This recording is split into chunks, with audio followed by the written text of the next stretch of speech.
どうも、ワンピースの謎を解く仮面 YouTuber、ゆでてなんぼのゆでろんです。ありがとうございます。いいね。チャンネル登録してね。今回考えたいのは、多くの方からリクエストされたワンピースフィルムレッドです。こちらは小田先生の脚本ではありませんが、小田先生が総合プロデューサーとして関与するフィルムシリーズ4作目ですから、現在明かされている情報のみで考察してみたいです。一緒に考えていきましょう。よろしくお願いします。ただしこうした非公式の考察を知ることによって、映画本編を見る楽しみが損なわれると感じる方は、今すぐ動画をストップさせてください。よろしいでしょうか。行きましょう。まず考えたいのは、こちらのビジュアルとキャッチコピーです。日本版のビジュアルのキャッチコピーは、歌声赤髪。しかし海外版は少し違うキャッチコピーです。日本語にすると、全知全能の神のような声、燃えるような赤い髪で。つまりこの女の子の髪の色は赤髪のようです。さらに公開されたムービーでは、その歌声がもたらすのは永遠の幸せか、無限の牢獄か、と言われていました。ポイントはロックスでしょう。ロックスという英単語には巻紙という意味と錠前、つまり牢獄という2つの意味がありますから、レッドロックスには赤髪と血の牢獄という2つの意味がかかっていそうです。ワンピース本編でも204はレッドにて、レッドは血だと表現されていました。つまり次のポイントは血の牢獄です。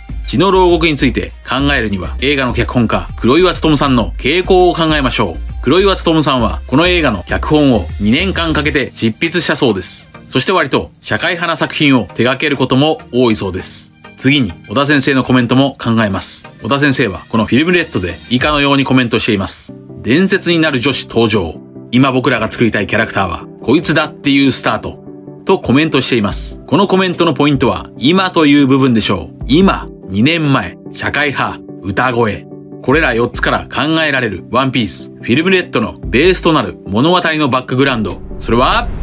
コロナ禍でしょうか。今、僕らが作りたいキャラクター。そのキャラクターは、まるで何かを訴えかけるように歌っています。2019年冬から全世界はコロナ禍に突入しており、ミュージシャンたちはライブができない、歌を歌えない。この閉塞感を社会派な作品も多い黒岩勉さんが脚本に反映させた可能性がないでしょうか。そこに先ほど導いた血の牢獄というキーワードを合わせると、ルフィたちが冒険をする島は、例えば音楽が禁止された島、歌が封印されている島なのかもしれません。ただそれだとその島はかなり暗い雰囲気になってしまうので、ある特殊な歌だけが禁止された世界かもしれません。その歌を歌えば捕まる、牢獄に入れられてしまう。それは現実世界と同じく何かのウイルスによって歌えないのか、それとも歌や音楽が嫌いな権力者が統治している島なのか。フィルムレッドの女の子はそんな窮屈な世界から自由を願ってステージの上でヘッドセットをつけて、手には歌と書かれた手袋、ステージ衣装を着て拳を握りしめて歌っている、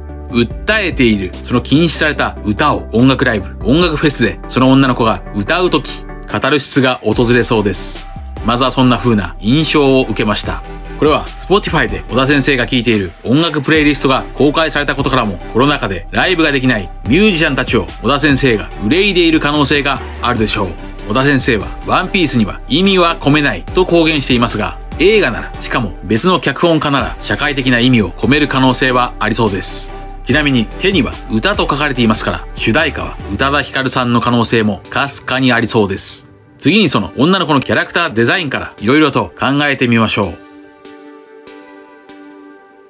まず髪型の上部は白星姫、つまり天女のような髪型です。さらに巻紙、つまりロックスが下へ垂れ下がっています。そして背中には翼があるので、この女の子はそのまま月の民でしょう。ということは映画の舞台は空島の可能性があるのでしょうか。しかし女の子は上を向いて歌っているので、地上の可能性もあります。天から落ちた天女のイメージです。現在はワノ国編が描かれていますから、天女、つまり羽衣伝説をモチーフに構成されている可能性はあるでしょう。羽衣伝説とは世界各地に同じような伝説がありますが、基本形は羽衣によって天から舞い降りた天女が水辺で水浴びをしているところを見つけた男が天女に惚れて羽衣を隠してしまい、天女が天へ帰ることができなくなってしまうお話です。本編の298話では、島の歌声と書いてラブソングと読ませており、その歌声とは黄金の鐘でした。これと同じような話にはならないでしょうから、もしかするとワンピースフィルムレッドはワンピース初の恋愛を題材にしているかもしれません。小田先生はワンピースでは恋愛は描かないと公言していますが、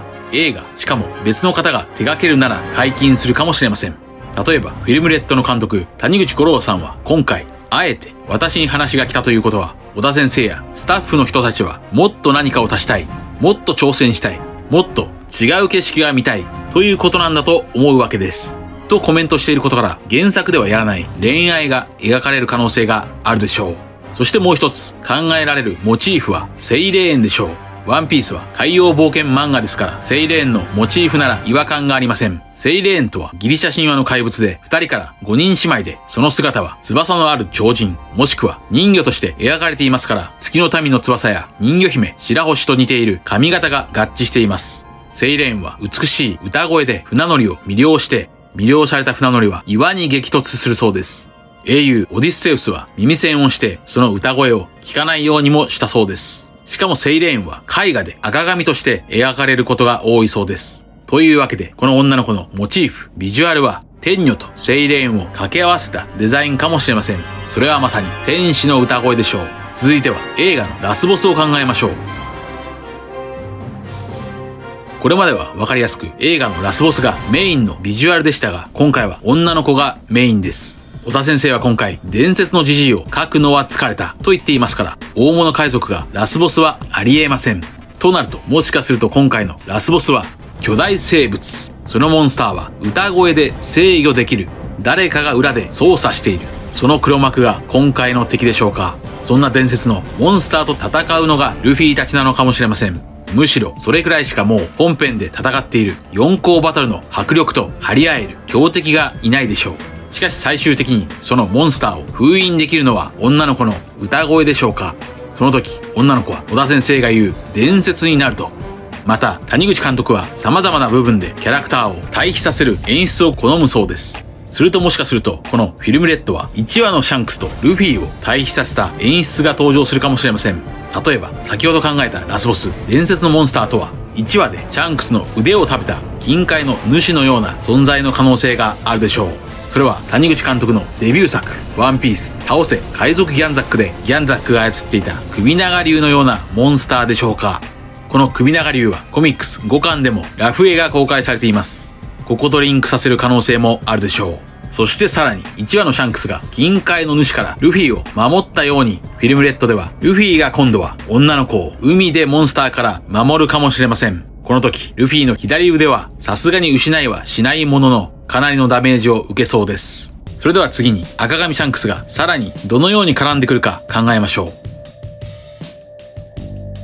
ティザームービーでもロゴデザインからも赤髪とは4校赤髪シャンクスと関連付けられています。しかしシャンクスは頂上戦争でルフィとの再会をまだ拒んでいました。ルフィとシャンクスの約束は、ルフィが立派な海賊になったらルフィからシャンクスに麦わら帽子を返しに行くという約束でした。この重要なシーンを映画で消化するはずがありませんから、おそらくフィルムレッドでルフィとシャンクスは再会はしないでしょう。となるとおそらくシャンクスはまだルフィが超えるべき存在、追いかける存在として描かれるのではないでしょうか。例えばそれはこの映画のラスボスだと考えた巨大モンスターとシャンクスはその昔戦ったのではないでしょうか。そしてシャンクスはそのモンスターを封印した、あるいは敗北した。そのように考えれば、そのモンスターをルフィが倒せれば、ルフィは四皇シャンクスの実力に追いついたことを我々に表現できます。来たかルフィ。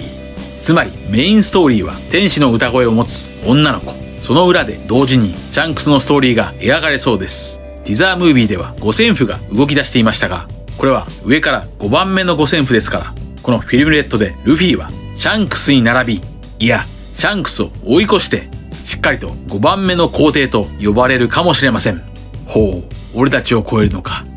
俺はモンキー D ルフィ、お前らを超えて海賊王になる男だ。つまりフィルムレッドの裏テーマはルフィがシャンクスを超える物語でしょうか。そしてさらにこれは1年半前も考えましたが、ルフィが四皇2人を倒すならライバルである黒ひげも四皇を倒すでしょう。鬼ヶ島編は旧世代の皇帝四皇カイドウと四皇ビッグマムを最悪の世代新世代のルーキールフィ、ロー、キッド、ゾロ、キラーが超える物語ですから、残されている最悪の世代黒ひげも当然四皇を倒すでしょう。それはもちろん赤髪シャンクス。シャンクスは五老星と接見した際にある海賊について話がと言っていましたが、これは以前からシャンクスが危険視している黒ひげにいよいよ戦争を仕掛けるから世界政府や海軍は手を出すなと言いに来たかもしれません。シャンクスは白ひげにわざわざ会いに行き黒ひげを追っているエースを止めろと言いに行っていました。そしてワンピースフィルムレッドのロゴやビジュアルは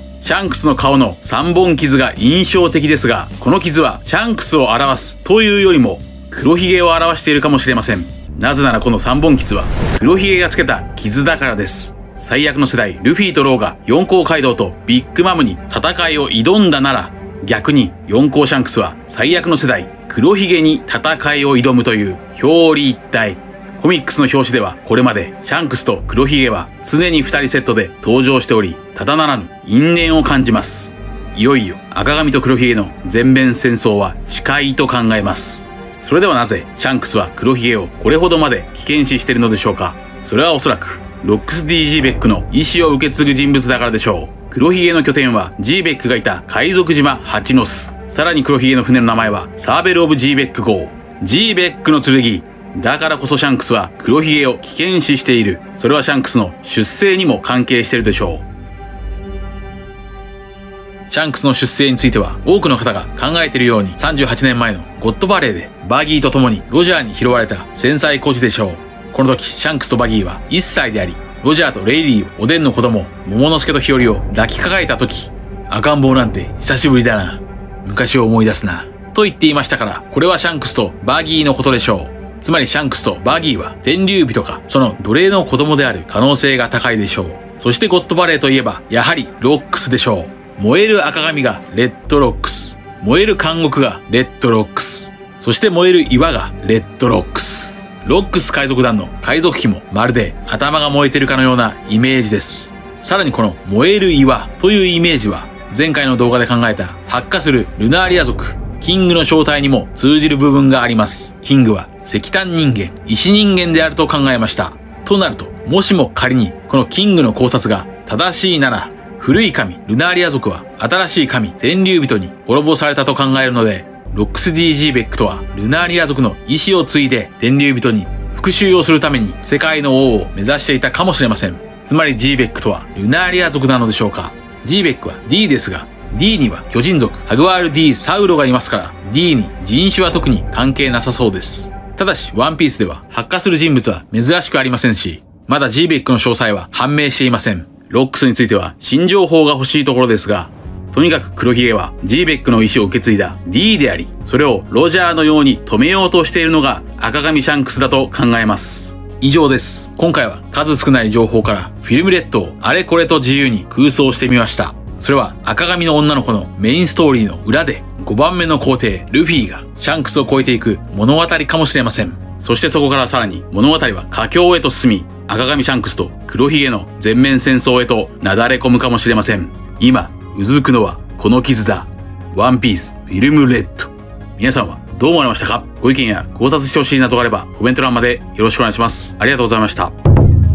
チャンネル登録やコメントよろしくお願いします。